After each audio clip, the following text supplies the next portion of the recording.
This week, thousands of pro-Palestinian activists staged a sit-in at Melbourne University. Take a look at the crowds that reportedly included university staff who gathered to prevent authorities from entering the building.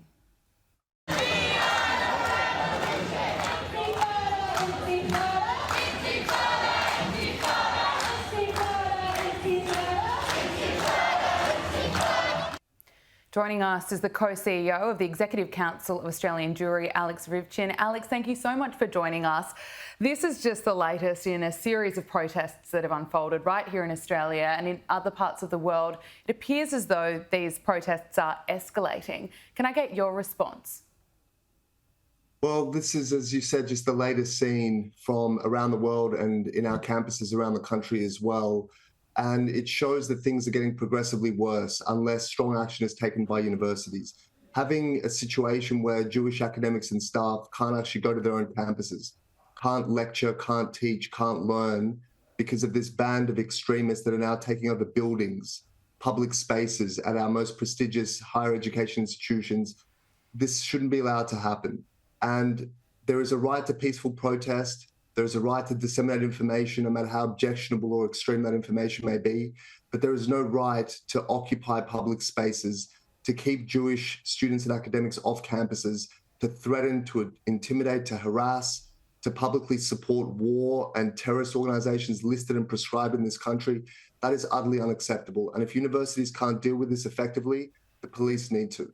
Another university, ANU, has ordered pro-Palestine activists to dismantle their campus camp by the end of the week. Several activists have been told that by failing to clear their tents by Friday would result in disciplinary measures for violating the ANU Student Code of Conduct. Alex, is this the right approach?